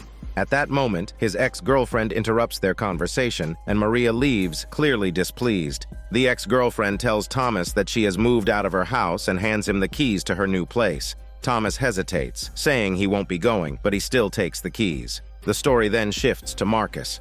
After leaving Thomas, he and Bennett arrives at the home of the couple who are the crime experts. The couple has uncovered several suspicious details. 3 years ago, all assets from Tattersall Corporation were transferred to Walters Industries, which is owned by Maria and her husband. Yet, the business license has never been updated. Bennett asks, what does that mean? The crime expert explains that the town is now filled with trucks from a landscaping company that went out of business 10 years ago. Earlier, Bennett had asked the couple to investigate strange occurrences in the city, and Tattersall was one of the most disturbing cases. People who boarded those trucks disappeared. On top of that, their charitable donations have been thriving. They donated $1.8 million to the Franciscans, who are sponsoring tonight's event for the Pope. Bennett asks for Marcus's opinion, but Marcus is listening intently to the police scanner. Back to Angela, she receives a call from a strange man who says she was a bad girl once and she wanted the demon to stay inside her. Casey is just like her. Angela pleads with him not to hurt her daughter. The man asks if she is sure to want her daughter back. Angela, of course, says yes. The man asks her to look behind. Angela turns, only to find Casey standing there, horrifying and grotesque. Angela is terrified enough to wet herself and suddenly wakes up. It was all a wet nightmare. Coming back to her senses, Angela sees Henry sitting in the corner. He is upset that she lied to him. Even when Casey first started showing signs, Angela didn't tell him. Shortly afterward, Thomas arrives. He pockets his ex-girlfriend's keys and expresses frustration that, after days of searching, there's still no information on Casey. At this point, 2 volunteers are talking about a pack of wild dogs acting strangely. Thomas takes notice and asks where the dogs are. Meanwhile, on the other side of town, Marcus receives a text from Thomas about the wild dogs near the North Tunnel. Realizing something is off, Marcus heads out to investigate. At the Franciscan banquet, Father Bennett and the Cardinal have also been invited. Bennett notices that many of the Franciscans' leadership are powerful and wealthy individuals from Chicago, including the former police chief. A professor from the Divinity School is also present, telling a story about God and fallen angels, claiming that these angels possess the power to challenge God. Bennett is displeased with the professor's rhetoric. After the event ends, he confronts the professor, stating that fallen angels are just another term for demons. He then asks if the professor has ever seen a demon, to which the professor says he has before walking away. As Bennett leaves, Maria, the police chief, and several others exchange looks, watching him go. With no information about Casey from the church, Angela and her family return home, only to find that her mother has invited a reporter for an exclusive interview. Angela is upset, feeling that her mother is repeating the same behavior from years ago, using the situation for her own career as an actress. Chris defends herself, saying she had no money back then and did what she could. After Angela left, Chris confesses that she spent her days relying on sleeping pills. Just then, Angela receives a phone call. After hanging up, she tells Chris that the coroner's office has called. They may have found Casey. Angela and her family rush to the morgue, but when the coroner pulls back the sheet, they realize it's not Casey. Afterward, Angela and her mother embrace in relief and sorrow. Meanwhile, Marcus, following Thomas's tip, arrives at an underground tunnel. He notices rats fleeing in large numbers, a clear sign that something is wrong. As he ventures deeper into the tunnel, he finds it filled with homeless people behaving strangely. One man repeatedly mutters to stop him. Marcus continues his search for Casey, but suddenly the homeless people start attacking him. Knocked to the ground, Marcus prays for God. Miraculously, they hesitate, giving Marcus a moment of reprieve. Just then, Casey appears behind him, and Marcus recognizes her. Casey escapes, and Marcus chases her after her smell. Following her footprints, Marcus finds Casey by the water, eating the raw corpse of a bird. When Casey sees him approaching, she attacks. Marcus, desperate, forces Casey into the water, attempting to invoke God's power to bring her back to her senses. A shock wave ripples through the water, killing the surrounding fish, and Casey momentarily snaps out of it. She looks at Marcus, begging him to save her since the demon is coming back. The scene then cuts to Maria and the Franciscan group. After the banquet, several of them remain behind, waiting for an important figure to arrive. The police chief receives a call, informing the group that Casey is still alive. Maria orders the chief to find Casey before anyone else does. Shortly after, an old man arrives, the one everyone had been waiting for. He notices that Thomas isn't present, and the group explains that Thomas is difficult to persuade. The man then reveals a mysterious object and asks if they came here of their own free will. The group responds yes in unison. The man removes the cloth, revealing a jar filled with ashes. These are the remains of the organs used for summoning demons. As he opens the jar, the man's eyes flash with dual pupils. Under the eager gaze of the group, he blows the ashes into the air. Each person hopes to be chosen, including Maria and the police chief. Ultimately, the ashes enter the police chief's garlic-smelly mouth, marking him as the chosen one. The group erupts in laughter and embraces each other, while Maria, disappointed, quietly sheds a tear. In this episode, we learn that a large number of demons have infiltrated the church, orchestrating the organ-harvesting murders to summon more demons. On the other side, Marcus finds Casey and temporarily drives the demon out of her body, but the demon quickly returns. With no other options, Marcus contacts Thomas for help. Together, they bring Casey to the abbess at the convent. Judging by Marcus's battered face, it's clear that the demon had given him quite a beating earlier. The demon tries to attack Marcus again, but Thomas holds it back. Marcus decides to give Thomas one more chance, telling him to help him again. Before Marcus can finish, Thomas cuts him off, insisting that now isn't the time for this conversation. Thomas wants to inform Casey's family, but Marcus stops him. He tells Thomas, "This isn't just a simple possession, it's revenge. 40 years ago, this demon possessed Angela but lost her. It's held a grudge ever since, and now it wants to torture her daughter in front of her. They can't let that happen." He warns Thomas not to tell Casey's family. Angela and her family are driving home, only to find their house surrounded by reporters and onlookers, all eager to learn if Casey is truly possessed by a demon. Angela's mother has once again contacted the media, hoping that television coverage will help find Casey. But the reporters start asking about the paramedics who were with Casey and linking the case to previous incidents. The police had previously diagnosed Casey with mental issues, and Angela angrily dismisses the reporters. She realizes they aren't interested in helping, they just want more sensational headlines. Meanwhile, Thomas knows that Casey is at the convent but can't tell anyone. Frustrated, he watches as search teams continue their efforts. His superior approaches and asks Thomas about Marcus's whereabouts, hinting that it's time to give up on him. The superior explains that he isn't trying to expel Marcus himself, he's just doing the work of those who excommunicated him. Thomas is in the same position. It's clear that the bishop has ulterior motives, and Thomas flatly refuses his request.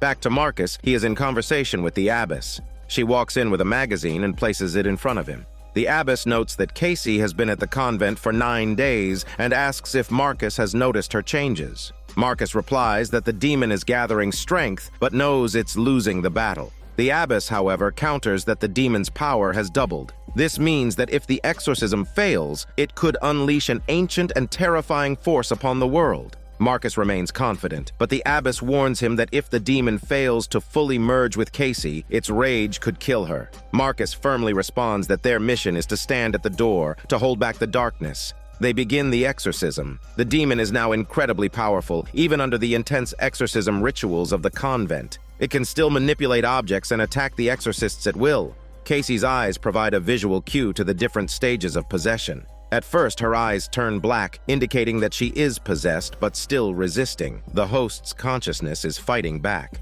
Later, her pupils become red, which signifies a deeper level of possession, though not a full merger. These 2 stages are forms of non-consensual possession. The final stage is when someone willingly allows the demon to take over, like the police chief. In this stage, the possessed person exhibits dual pupils. In the case of the boy from the first episode, who also developed dual pupils, it's implied that he ultimately surrendered to the demon. During the exorcism, Casey bites Thomas. Afterward, while cleaning his wound, Thomas asks Marcus about what happened in the water with Casey. He's noticed a change in Marcus. Marcus admits that he almost killed her since Casey stopped struggling and breathing. But at that moment, God made him let go, and he brought her back. Thomas finds this hard to believe, remarking that by saving Casey, God also saved the demon. Thomas later visits Angela's home, where she inquires about Marcus's whereabouts. She recalls that Marcus once told her that if Casey doesn't receive an exorcism in time, the demon will fully merge with her. She then asks Thomas if her daughter is still alive. Thomas reassures her that she is, but Angela presses further, asking where God is when they need him most. Her doubts weigh heavily on Thomas.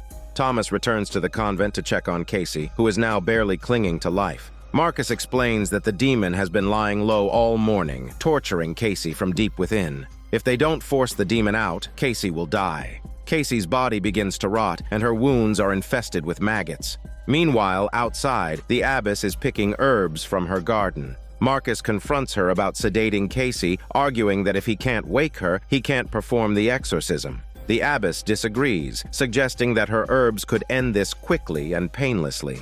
She challenges Marcus, asking him to let Casey find peace, release her soul. If they continue the exorcism, the demon will take her. The abbess declares that the convent will no longer participate in the exorcism, focusing only on healing her wounds. She urges Marcus to reflect on whether they're doing this for Casey or for themselves.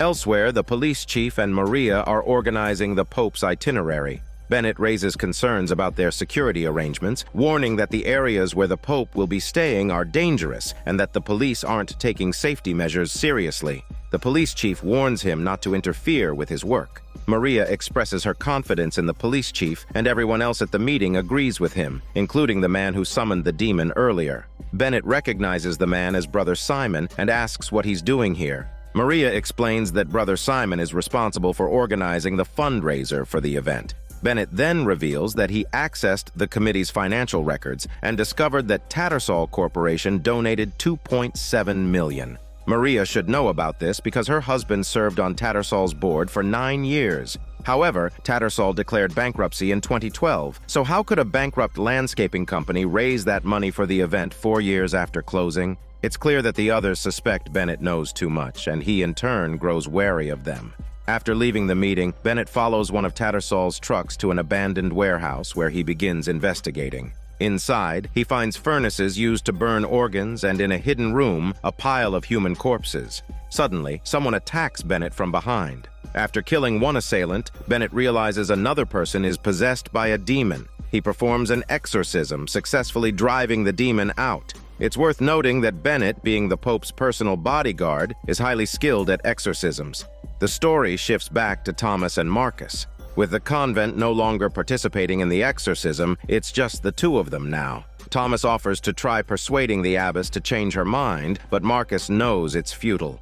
As they continue the exorcism, Casey becomes increasingly frail. In the midst of their argument over whether they should let Casey pass away peacefully, Casey begins to cry, pleading with them not to let her die. Marcus refuses to give up on her. Thomas, still dealing with the infected bite wound from Casey, decides to go to the pharmacy to get some medication. While there, a chubby fan recognizes him, bombarding Thomas with questions and insisting on taking a photo with him.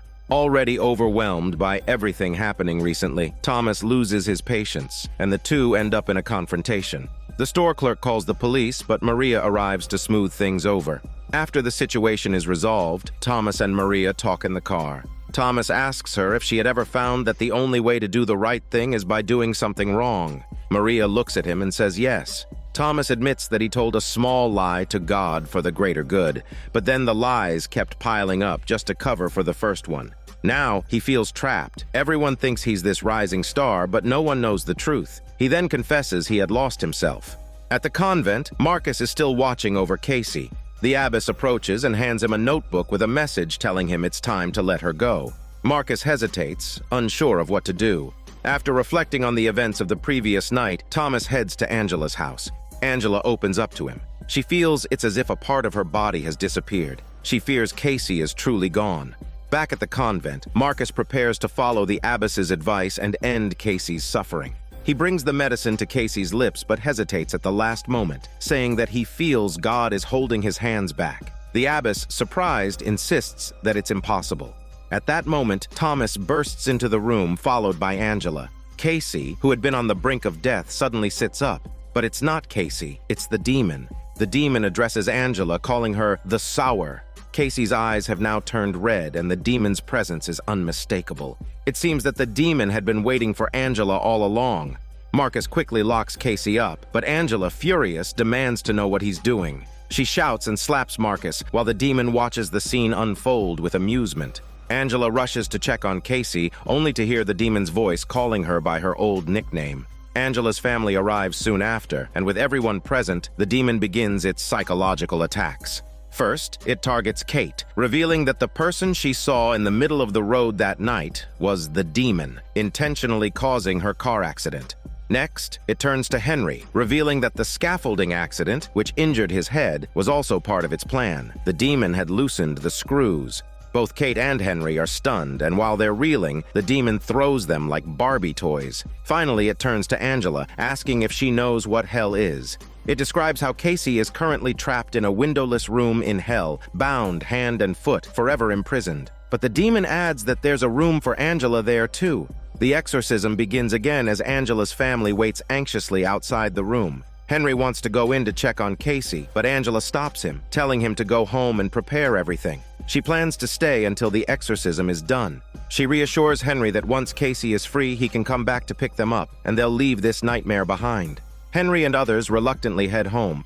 Meanwhile, reporters swarm the convent, and inside the room, Marcus and Thomas begin to argue, clearly influenced by the demon's presence. The demon watches with a sinister smile as they fight. Realizing what's happening, Marcus quickly pulls back, warning Thomas not to fall for the demon's tricks. They still have no effective way to fight it. Thomas remembers that Angela once defeated the demon before, and maybe she can do it again. With Angela's agreement, she joins the exorcism. Before Angela enters the room, Marcus warns her of the danger, saying that just because she banished the demon 40 years ago doesn't mean she's immune now. Angela, however, says that she knows the demon better than anyone. As she enters the room, a floating chair crashes to the floor, and the demon grins and calls Angela Mom. Marcus tells Angela to distract the demon while the others continue the exorcism. Angela and the demon engage in a battle of wits. As the demon gets distracted, Thomas and the others begin reciting prayers, and the demon inside Casey appears to be in pain. The exorcism seems to be working. Meanwhile, the injured Bennett arrives at the home of the crime experts. They patch up his wounds, and Bennett fills them in on what he discovered at Tattersall Corporation. The female crime expert calls the police, anonymously reporting the discovery of dozens of human bodies and providing the location. Bennett instructs her to mention the boiler room. After the call, the expert destroys the SIM card. Bennett then returns to the Cardinal, who is watching news coverage of the police raid on Tattersall Corporation. The police have found numerous corpses. Bennett shows the Cardinal photos he took at the scene, explaining that while similar body farms have been found before, none were on this scale. The Cardinal asks who made the report, and Bennett replies that it was an anonymous tip. He also reveals that at least 6 members of the planning committee are tied to Tattersall Corporation, including Maria, the police chief, and brother Simon, all of whom received money from Tattersall. The Cardinal realizes the severity of the situation, and Bennett advises that these people should no longer be allowed near him. The Cardinal thanks Bennett, but expresses frustration at how much effort has been wasted. Meanwhile, the TV news reports that the police are closing in on the suspects. Back at the convent, the exorcism continues. The room feels corrupted by the demon's influence, with everything inside growing more dilapidated. As Angela keeps reciting Bible verses, the demon locks eyes with her, causing a brief but intense moment of stillness between them. The demon begins speaking to Angela in a voice only she can hear, saying it wants to play a game that only the two of them can participate in. Suddenly, Angela is transported to a basement where she sees her younger self playing with a Ouija board. She instinctively says no, but finds she can't interact with her past self. Sitting nearby, Angela watches as her younger self asks the demon its name. The Ouija board spells out Captain Howdy, and moments later, Captain Howdy appears. It's the same figure who has been tormenting Casey. The demon is delighted to see Angela all grown up. Angela realizes that the demon in front of her is the same one from her childhood. When she asks the demon what it really wants, it tells her that it wants her to relive everything from her past. In the flashback, Angela's mother opens the basement door, calling out Angela's nickname, but it's the demon who responds. Little Angela seems frozen in place. Chris, seemingly resigned, closes the door, leaving. The demon tells Angela that it has given her memories and asks if she remembers the best memory it gave her. Their conversation is cryptic, but the demon reveals that it ruined Angela's ability to trust men until Henry came into her life. Angela shouts, demanding to know why the demon chose her. The demon retorts that because her complaints turned into fine wine, just like her Christ screamed on the cross. Angela pleads for the demon to release her family, but it refuses, saying that Angela can't just walk away after all that's happened. It adds that it's missed the taste of Angela and then, in a flash, appears beside her, licking her cheek.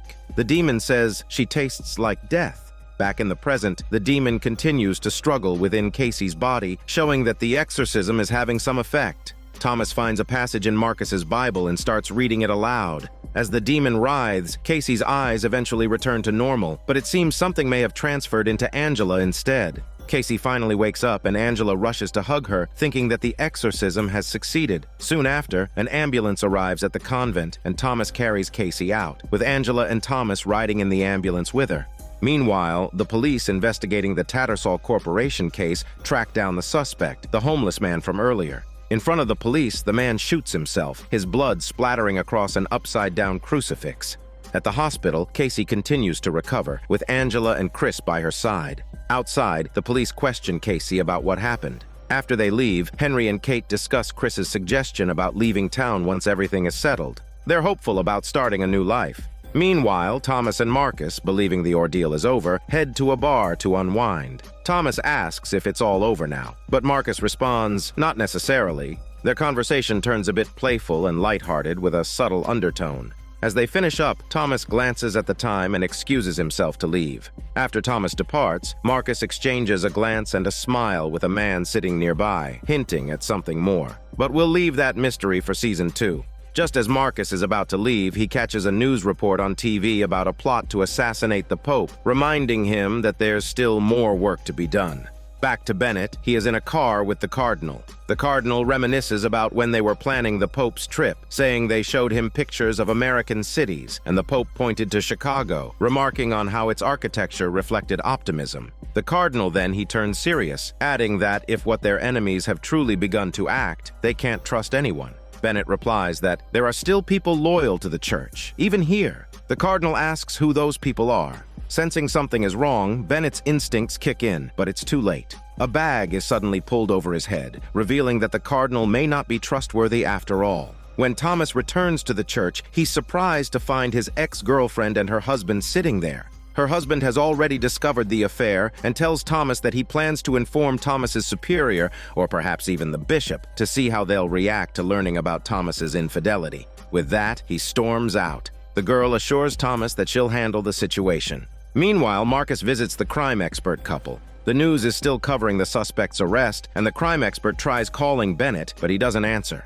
Everyone begins to sense something is off, and Marcus quickly spots the issue on the news. He recognizes the suspect. It's the homeless man he had encountered before, living under a tarp with worn-out shoes. How could someone like him afford $20,000 worth of weapons? Marcus realizes this man is just a scapegoat. The real danger isn't over. At Angela's house, everyone is packing up, getting ready to move. Angela enters the room where Casey's exorcism took place, and Chris joins her for a conversation. Chris tries to have a heartfelt talk with her daughter, but Angela's responses seem strange. She says she'll forget everything her mother had ever told her, then walks behind Chris and whispers. Chris freezes, sensing something is wrong, and turns to look at Angela. In the next moment, Angela snaps Chris's neck, sending her tumbling down the stairs. Chris's lifeless body lies at the bottom of the staircase, her head twisted to face Angela. Angela's eyes now display dual pupils, orange ones, signaling that the demon has fully possessed her. The demon, which appeared to have been exorcised from Casey, has actually taken over Angela and fully merged with her. The orange pupils suggest that this is an incredibly powerful demon.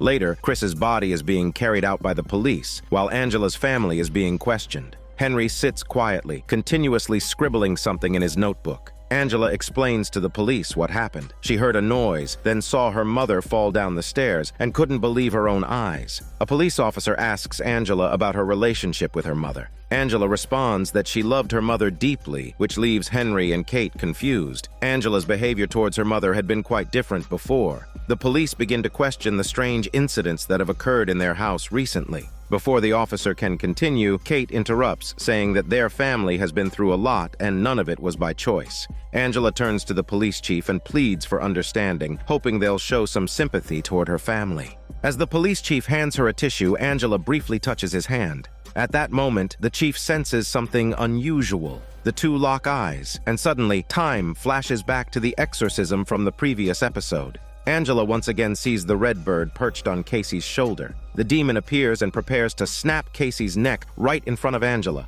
Only Angela can see the demon, suggesting that it shows itself selectively to those it wants to torment. In a desperate attempt to save her daughter, Angela embraces Casey and pleads with the demon to take her instead. Time freezes, and when Angela looks down, it's no longer Casey in her arms, but the demon itself. The demon says to Angela that they can be together again. It's at this moment that Angela made her deal with the demon.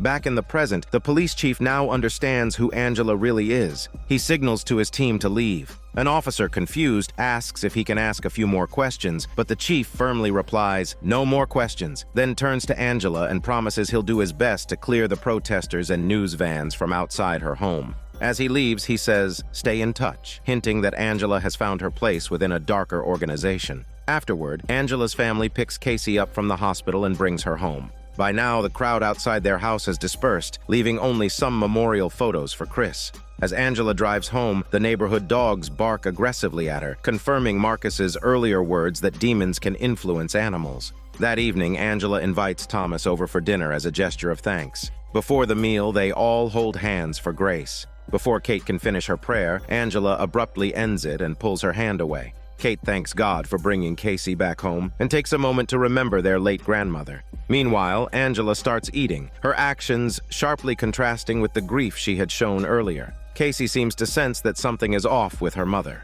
When Henry mentions that he's ready for their move to Canada, Angela shoots down the idea. Surprised, Kate asks why, since moving had been Angela's decision in the first place. Angela tells Kate to hold off on that conversation for now. After dinner, Father Thomas says goodbye to Henry, who is still writing in his notebook. The two chat about the recent events. Angela says that she's heading to her hotel to check on things. After she leaves, Thomas asks Henry how he could know Marcus was in the rehab center earlier. Henry avoids a direct answer. Instead, he hands Thomas the notebook he's been writing in and asks what this means. Thomas looks at the pages, which are filled with the number 162 repeated over and over again. Henry explains that ever since he woke up from the scaffolding accident, he's been hearing a low-frequency sound in his head, constantly repeating the number 162. He doesn't know what it means, and now Thomas is left pondering its significance as well. Turning to Marcus, he continues investigating Bennett's disappearance with the expert couple. Their research suggests that Bennett left with a cardinal the night before. The expert shares his latest findings, noting that Maria had been in contact with someone. When Marcus looks at the photo, he recognizes the man. It's the same person who worked at the rehab center, the man with the dual pupils. Marcus realizes that this man may have been monitoring him all along. Bennett knew about Brother Simon's involvement, and if he's been captured, then all of them could be exposed. Marcus advises the couple to leave town while he stays behind to continue the investigation. That night, however, the expert couple ignore Marcus's advice and decide to follow Brother Simon themselves. They discover that several members of the Franciscans are gathering. As they take photos of Brother Simon, he suddenly turns and looks at them, revealing his dual pupils. Realizing the danger, they attempt to flee. At the demon gathering, the police chief, Maria, and Brother Simon are discussing their next move. Many of the demons present are from the rehab center, a facility specifically for priests who have lost their sanity. During the meeting, a familiar voice interrupts. It's the possessed Angela. The police chief expresses his delight at her arrival. Maria is shocked to see that Angela has been chosen before her. Brother Simon immediately recognizes the demon possessing Angela is Pazuzu, who is one of the most malevolent demon gods in ancient Sumerian folklore. Known as a demon of disease, he originated in the Assyrian civilization of the Mesopotamian plains. Brother Simon continues, explaining that everyone had believed Pazuzu left because of a conflict with Father Merrin, a key character from the Exorcist films. From Angela's tone, it's clear that she plans to take control of Brother Simon's operation. But the demon inside Simon isn't having it, protesting that he had been planning this for 6 years, and she can't just come in and take credit. Angela scolds the demon for not knowing his place, demanding him to show respects. Angela then looks around the room, and one by one, everyone bows before her. Finally, Brother Simon kneels, kissing Angela's stinky feet to show his submission, and only then is Angela satisfied. Seeing this, Maria starts to kneel as well, but Angela stops her. She pulls Maria close and explains that the reason Maria wasn't chosen is due to her essence. The firstborn demons, like Pazuzu, are drawn to power and potential, but Maria exudes only mediocrity and despair. You may wonder why the police chief didn't kneel. This is because Angela had already been invited by him earlier. Angela then reveals her plan to the group. She wants to send a clear message to anyone who has ever opposed her. Using a map, she points to the location of the convent, indicating that her vengeance will begin with the nuns there. Meanwhile, Thomas and his superior visit another parish, where the bishop says that St. Bridget's is the finest parish in the area, asking if Thomas would like to take charge of it. Thomas, concerned, asks about the fate of his current parish. The bishop explains that the church has decided to close his parish due to financial losses and dwindling attendance. The remaining congregation will be absorbed into other parishes. Thomas doesn't want to abandon his own parish, admitting that he carries guilt and doesn't feel worthy of a promotion. The bishop reveals that he already knows about Thomas's affair with his ex-girlfriend because her husband had come to his office and offers to help Thomas resolve the issue. However, there are conditions. Thomas must handle the situation with his ex-girlfriend and accept the promotion to St. Bridget's. Feeling conflicted, Thomas returns to his office. When he opens the door, he's surprised to find Marcus waiting inside. Thomas tells Marcus about the church's decision to close his parish and his reassignment to the more prestigious St. Bridget's. Marcus warns Thomas to be careful with his new position, hinting the dangers he will face. Thomas brushes it off with a smile and asks if Marcus will be attending the Pope's visit tomorrow. He even offers to secure a prime spot for Marcus along the parade route. Marcus receives a message from the expert couple, urging him to meet them urgently. The message includes a photo of Brother Simon with his signature dual pupils. Realizing the danger, Marcus doesn't share the information with Thomas. Instead, he declines the invitation to the parade, smiling as he tells Thomas that he'll miss this place before leaving. At home, Casey walks into the room that once served as her exorcism chamber and picks up the iron chains that once bound her. Her mother enters, and Casey asks her how it feels to be possessed. Angela counters by asking Casey how it feels, to which Casey responds that everything seems beyond her control. Angela remarks that anyone would get caught up in it, considering how intimate it is. However, Casey feels differently than what her mother describes. Angela tells Casey that this is all Casey's doing, enjoying it while feeling ashamed. Just then, Kate enters the room, and Casey can sense that something is off with her mother. Late at night, everyone is asleep except for Casey, who is lying on the couch watching Daniel TV series. Suddenly, she hears footsteps upstairs. She sneaks up and pushes open Kate's bedroom door. Inside, she sees her mother caressing Kate in an unsettling way. It's clear now that Angela is not just possessed, but the demon is acting with disturbing intent. Just as the demon's hands start moving inappropriately, Casey coughs from outside the door to make her presence known. Summoning her courage, she enters the room and asks her mother why she hasn't gone to bed yet. Angela hushes Casey, claiming she's simply admiring her child. To protect her sister, Casey decides to stay, telling Angela that the couch downstairs is uncomfortable and she'd rather sleep in Kate's room. Angela leaves the room with a smile, letting Casey stay.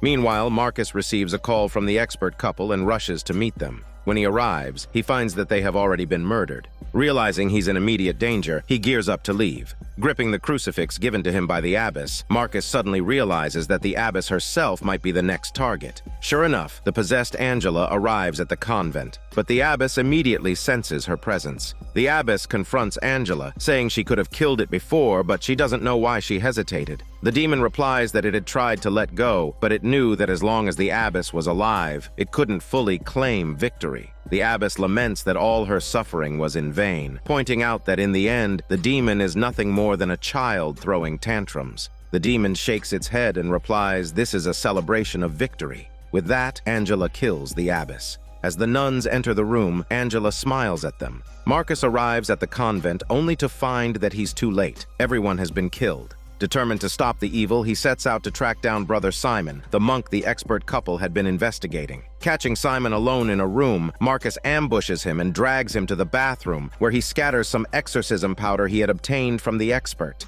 Under Marcus's interrogation, Brother Simon admits to killing the expert couple, but says the massacre at the convent wasn't his doing, it was Angela's. Shocked, Marcus listens as Simon reveals his plan. When the Pope arrives tomorrow, Simon will use his body to assassinate him. Marcus threatens to kill Simon, but Simon, unfazed, responds that even if he dies, he'll just possess someone else as his next vessel. Just then, Simon's henchmen burst into the room, overpowering Marcus and tying him up. Simon taunts Marcus, recounting how years ago, when the Pope was still a low-ranking Vatican diplomat, he had offered him a chance to escape the mortal world and gain eternal life, but the Pope had turned down immortality. Now, Simon wonders if Marcus will make the same mistake. Simon then retrieves a container of ashes, preparing to summon a demon. Meanwhile, Thomas has reluctantly accepted the church's offer to take over St. Bridget's parish. As he is organizing his new office and preparing for his role, his ex-girlfriend visits him one last time. Thomas, torn, breaks up with her, explaining that he cannot give her the life she wants. After the girl leaves, Thomas begins packing up his things when an office assistant brings him a book. Curious, Thomas asks what it is. The assistant explains that it's the book Chris wrote about Angela's possession, but Thomas's attention is drawn to the red feather the assistant is holding. The assistant says it's from the book. Thomas senses something is wrong. He flips through the book, remembering the number 162 that Henry had mentioned to him earlier. When he reaches page 162, he reads a chilling passage that the demon would never stop until it had fully claimed her daughter as its own. Thomas realizes something terrible is about to happen. Back to Angela's house, after everything that had happened, Casey knew something was wrong with her mother. Late at night, she woke her father and sister, urging them to pack up and leave. Henry questioned why they weren't taking Angela with them, but Casey responded, she's not her mom anymore. She explained that after the demon left her own body, she could now recognize it, and Kate believed her. Just as they were about to leave, the door slammed shut, and the demon, in Angela's form, descended from upstairs. The three were suddenly immobilized, forced into their seats by the demon.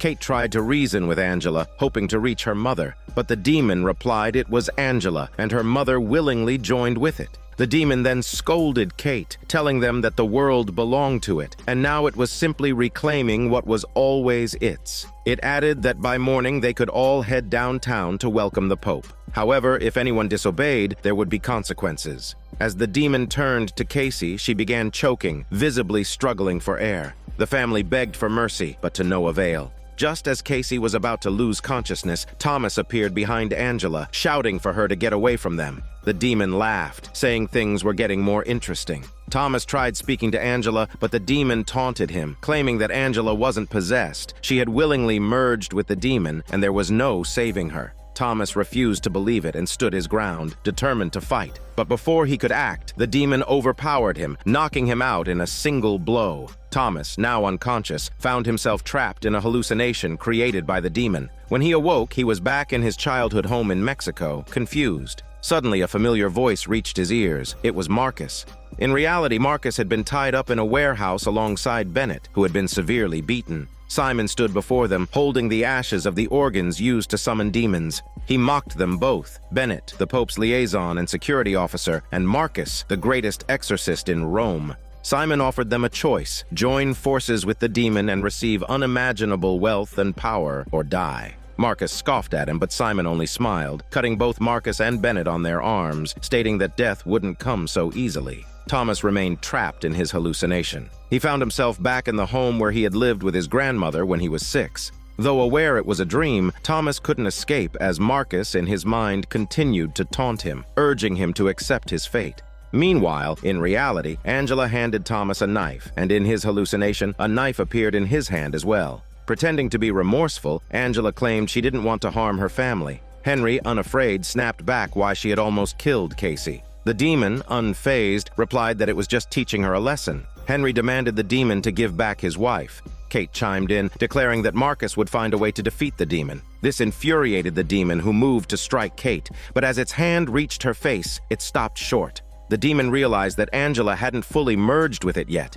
Inside Angela's consciousness, she was hiding in a small room, her final sanctuary. If the demon entered, she would be fully consumed. The demon, eager to complete the merge, demanded Angela open the door, threatening to harm her family if she refused. Thomas continues to wrestle with the demon, knowing full well that the figure of Marcus before him is the demon itself. To utterly shatter Thomas's faith, the demon conjures an illusion of Thomas's late grandmother. The demon taunts him, saying that when his grandmother passed, Thomas wasn't by her side. She didn't want him to become the Mexican Pope. All she wanted was for Thomas to hold her hand in her final moments. But no one cared for her in her last moments, and after she died, her body decayed, forgotten by everyone. Thomas breaks down, overcome with guilt and self-reproach. But then he remembers the truth. His grandmother had passed away peacefully in her sleep. The demon pushes harder, trying to convince Thomas that he failed his grandmother, and Thomas collapses into sobs. Meanwhile, Marcus isn't faring much better. Blood pools beneath him as his consciousness begins to fade. The demon inside Simon tries to break Marcus, claiming that the church has been using him and will discard him when he's no longer useful. But Marcus isn't fooled, retorts that he's not dying for the church, he's dying for God. His words leave Simon and Maria momentarily stunned. Realizing that Marcus won't be swayed, Simon decides to summon the demon without further delay. As the ritual unfolds, Simon prepares to leave, but Maria stops him. She insists that she was the one who funded the Pope's visit and deserves the honor of merging with the demon. Simon dismisses her, telling her she's nothing more than a cow meant to plow the field. She's not fit to stand beside the farmer. Maria is left in shock as the summoned demon begins to choose between Marcus and Bennett. Bennett's resolve starts to waver, and he hears his sister's voice in his head. Marcus warns Bennett not to succumb to the demon's temptation, but Bennett is too weak. In a desperate move, Marcus shifts his focus to Maria. He knows the only way to save Bennett is to let the demon choose Maria instead. With Marcus's psychological manipulation, Maria's desire for power overtakes her, and she prepares to accept the demon. At the last moment, the demon selects Maria, sparing Bennett. As the guards lower their defenses, Marcus seizes the opportunity to break free. He and Bennett make their escape, with Bennett urging Marcus to go save the Pope.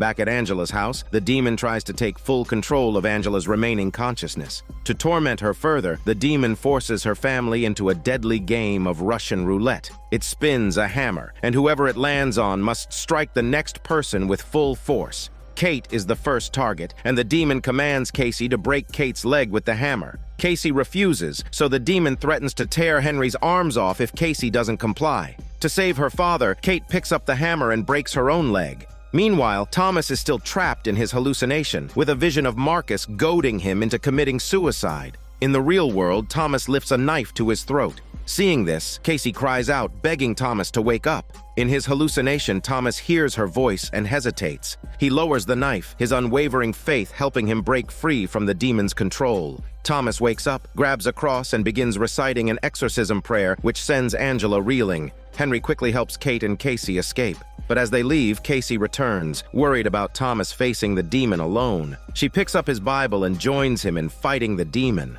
Angela, still possessed, finds the strength to confront the demon. She opens a door within her mind, declaring war on it. Simultaneously, Marcus races to reach the Pope. The demons have already begun their attack, but in a crucial moment, Marcus kills Simon with a cross. Back at Angela's house, the combined efforts of the three manage to imprison the demon deep within Angela's mind. The demonic influence fades, and Angela's eyes return to normal. The harrowing day finally comes to an end. Outside the house, Casey asks Marcus if it's over now. Marcus tells her that in his 40 years of exorcism, he has never seen anyone as strong and resilient as her. After exchanging heartfelt goodbyes, Casey hugs Marcus but without a kiss. In the final scene, the three priests meet at a cafe. Bennett tells them to keep in touch before leaving. Thomas then asks Marcus to stay and teach him how to be an exorcist. Marcus questions him, saying exorcists don't get a break. They'll take everything he cares about. Thomas responds that when he exorcised the demon from Angela, he saw God. It was God who chose him. Marcus agrees, moved by Thomas's conviction. The two of them set out on their journey together. Meanwhile, Angela's family moves to a new place, ready to start fresh. This is Daniel CC Movie Channel. Stay safe and enjoy your day.